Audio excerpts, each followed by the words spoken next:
தனிமை. நம்ம கூட யாருமே இல்லாம இருக்கிறது இல்ல தனிமை. எல்லாருமே நம்ம கூட இருந்தோம். யாருமே இல்லாத மாதிரி நம்ம ஃபீல் பண்றோமே, அதுதான் தனிமை. எப்போ வரைக்கும் இந்த தனிமை நம்ம கூடவே வரப்போகுது?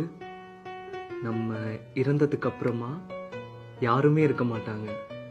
அந்த சமயத்திலையும் இந்த தனிமை நம்ம கூட மட்டும்தான் வரப்போகுது.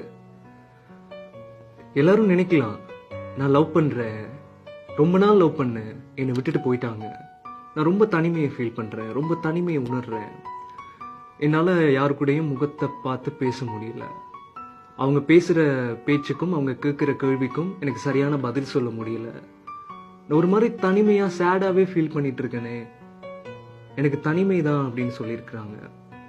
சிலர்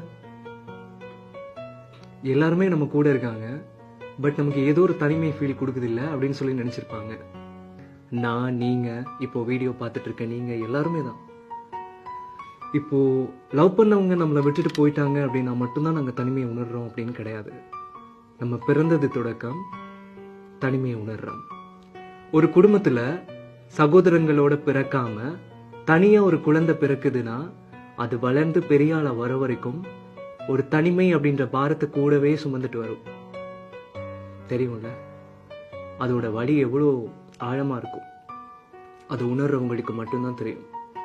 அதையும் தாண்டி ஒரு 12 வருஷமா ஸ்கூல் லைஃப்ல நம்ம கூடவே, மச்சான் எப்படிடா இருக்க, நல்லா இருக்கியா, இன்னைக்கு என்ன சாப்பாடு தந்த, இன்னைக்கு என்ன சாப்பாடு எடுத்துட்டு வந்த, இன்னைக்கு எல்லாம் ஒன்னா சேர்ந்து சாப்பிடலாம்டா, இன்னைக்கு கிளாஸ் போகலாம்டா, இப்படிலாம் சொல்லி பேசிட்டு இருக்கும் போது கூடவே வந்த நண்பன் ஸ்கூல் லைஃப்க்கு அப்புறம் நம்ம கூட வரமாட்டான், நம்ம கூட டச்ல இருக்கவே மாட்டான்.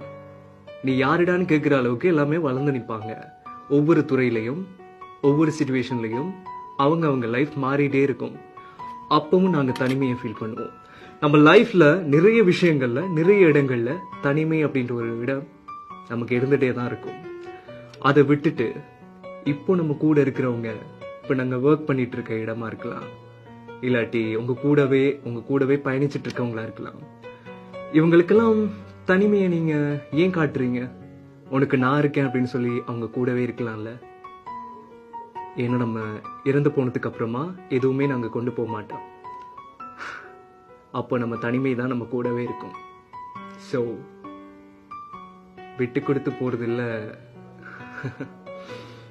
எல்லாத்தையும் சந்தோஷமா இருக்கிறத அனுபவிச்சு எல்லாரையும் மகிழ்வித்து தானும் மகிழ்ந்து வாழணும் அப்படின்றது தான் என்னுடைய இது. தனிமை நம்ம இறந்து போனதுக்கு அப்புறமும் நம்ம கூட தான் வரப்போகுது. நீங்க என்ன நினைக்கிறீங்க சொல்லுங்க.